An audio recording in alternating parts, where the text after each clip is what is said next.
তাই তো কবি মহাসম্রাট আল্লামা ইকবাল বলেন, ও কতল भी करते चर्चा नहीं होता, हम आह भी करते तू होता है बदनाम। কাফের মুশরিক বেঈমানরা নির্বিচারে মানুষকে হত্যা করে, কিন্তু তাদেরকে বলার কেউ নাই।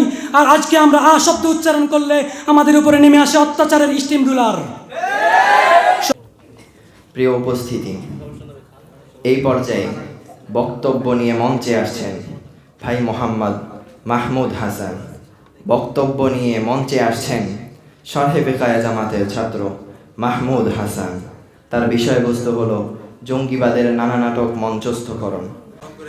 আসসালামু আলাইকুম ওয়া রাহমাতুল্লাহি ওয়া বারাকাতুহু। নাহমাদুহু ওয়া নুসাল্লি আলা রাসূলিহিল কারীম, আম্মা বা'দু ফাআউযু বিল্লাহি মিনাশ শাইতানির রাজীম।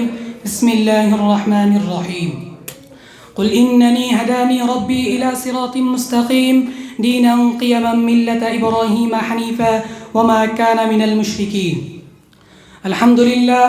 অধ্যকার জামিআতুল লতিফ রূপগঞ্জ কর্তৃক আয়োজিত আল কাসেম ছাত্র কাফেলার উদ্যোগে আজকের বার্ষিক বক্তৃতা সেমিনার অনুষ্ঠানের সম্মানিত সভাপতি ও সুদক্ষ বিচারক মণ্ডলী ও আমার সামনে উপবিষ্ট প্রাণপ্রিয় তালিবে ইলম ও আমার সম্মানিত আসাতিজায়ে কেরাম, সকলের প্রতি আমার পক্ষ থেকে আন্তরিক মোবারকবাদ। আমার বক্তব্যের আলোচ্য বিষয় হলো জঙ্গিবাদের নানা নাটক মঞ্চস্থকরণ, হকপন্থীদের অবদমিত করার কূটকৌশল। প্রিয় উপস্থিতি, পৃথিবীর বুকে ইসলামই এমন এক ধর্ম যে ধর্মে সন্ত্রাস ও জঙ্গিবাদের কোনো স্থান নেই। যেসব কারণে মানুষ উগ্র হয়ে সন্ত্রাস ও জঙ্গিবাদের স্থান নেই, সেসব কারণে ইসলাম তাদেরকে চরমভাবে ঘৃণিত সাব্যস্ত করেছে।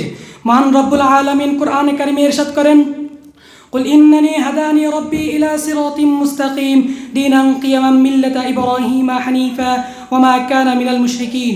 হে নবী, আপনি বলুন, আমার প্রতিপালক আমাকে সহজ সরল নির্ভুল পথ দেখিয়েছেন, যার মধ্যে বক্রতার লেশমাত্র নেই। প্রিয় উপস্থিতি, ব্রিটিশ বেনিয়ারা এই দেশকে প্রায় 200 বছরের শোষণ করেছে। এরপর 24 বছর পর্যন্ত পশ্চিম পাকিস্তান আমাদের উপর অত্যাচারের স্টিম রুলাল চালিয়েছে। অবশেষে 1971 সালে এক রক্তক্ষয়ী মুক্তিযুদ্ধের মাধ্যমে অর্জিত হয় সোনার জন্মভূমি বাংলাদেশ। জায়গা করে নেই পৃথিবীর মানচিত্রের নতুন করে পথ পথ করে উঠতে থাকে লাল সবুজের পতাকা। একের পর এক সরকার পরিবর্তন হতে থাকে, কিন্তু কেউ কোনোদিন সন্ত্রাস ও জঙ্গিবাদের মাধ্যমে বিপর্যয় সৃষ্টি করার চেষ্টা করেনি। কিন্তু কিছু ক্ষমতালোভী প্রতারকরা বারবার ক্ষমতায় অপব্যবহার করে কিবাদু চালু করেছে। মুসলমানদের হৃদয়কে তারা ক্ষোভের আগুন জ্বালিয়ে দিয়েছে।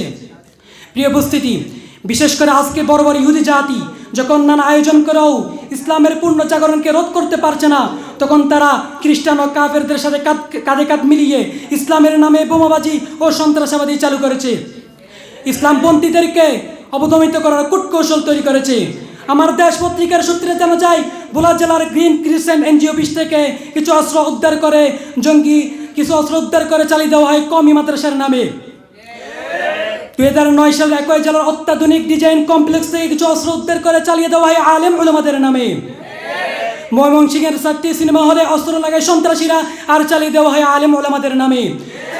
2009 সালে অক্টোবর মাসে বাইতুল মুকাররমের উত্তর গেটে কিছু যুবককে ধরে এনে গোলটুপি পরিয়ে নাটক সাজিয়ে আল্লাহর দল গ্রুপে সম্পৃক্ত জঙ্গিবাদী বলে চালিয়ে দেওয়া হয়। তাই তো কবি মহাসম্রাট আল্লামা ইকবাল বলেন, ও কতল भी करते चर्चा नहीं होता, हम आह भी करते तू होता है बदनाम। কাফের মুশরিক বেঈমানরা নির্বিচারে মানুষকে হত্যা করে, কিন্তু তাদেরকে বলার কেউ নাই। আর আজকে আমরা আহ শব্দ উচ্চারণ করলে আমাদের উপরে নেমে আসে অত্যাচারের স্টিম রুলার। সংগ্রামী বন্ধুরা আমার, বর্তমান বিশ্বে আমেরিকা, নির্লজ্জ বেহায়াপনা আমেরিকা আজকে সভ্য জগতের সকল নিয়ম কানুনকে পথদলিত করেছে। যখন মুসলমানদের পবিত্র রমজান মাস আসে এবং যখন পবিত্র ঈদের দিন আসে, তখন তারা মুসলমানদেরকে নির্মমভাবে শহীদ করে, তাদেরকে জঙ্গিবাদী বলা হয় না। আর যখন আমাদের আহলে হক ওলামায়ে কেরাম ইসলামের ষড়যন্ত্রকারীদের বিরুদ্ধে রুখে দাঁড়ায়, রাজপথে নেমে আসে, নারায়ে তাকবীর, আল্লাহু আকবার ধ্বনিতে রাজপথে নেমে আসে, তখন তাদেরকে মৌলবাদী জঙ্গিবাদী বলে নির্যাতন করা হয়, লেলিয়ে দেওয়া হয় সন্ত্রাসী গুন্ডা বাহিনীকে। ইতিহাসের বর্বর অত্যাচার তাদের উপর চালানো হয়।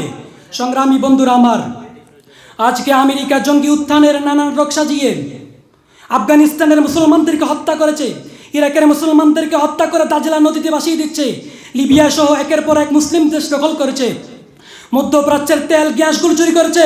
হাজার বছরের ঐতিহ্য, অসংখ্য নবী রাসূলের চিঠি বিজড়িত এলাকা জেরুজালেমকে তারা ইসরায়েলের রাজধানী ঘোষণা করে মুসলমানদের হৃদয়ে ক্ষোভের আগুন জ্বালিয়ে দিয়েছে। প্রিয় উপস্থিতি, আমরা যদি তাদের ষড়যন্ত্রের ব্যাপারে সজাগ না হই, তাহলে সেই পূর্ব তুর্কিস্তানের মতো, যে পূর্ব তুর্কিস্তানে হান চাইনিজরা মুসলিম উইঘুরদেরকে যে পরিমাণ নির্যাতন নিপীড়ন চালিয়েছিল, ঠিক সেইভাবে আমাদেরকে তারা নির্যাতন নিপীড়ন চালাবে। তাই আমি ইসলামের শত্রুদেরকে বলতে চাই, আমরা বীরের জাতি, আমরা সিংহের জাতি, আমরা মাথা উঁচু করে দাঁড়াবার জাতি।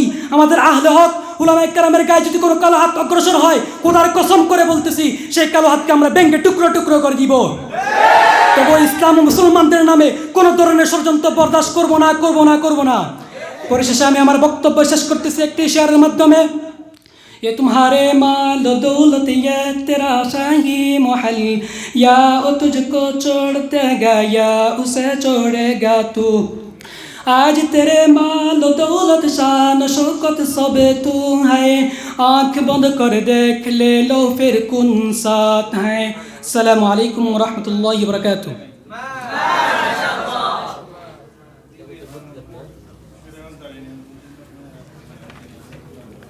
মাশাআল্লাহ, আল্লাহ তাআলা এই কণ্ঠকে বাতিলের আতঙ্ক হিসাবে কবুল করুন।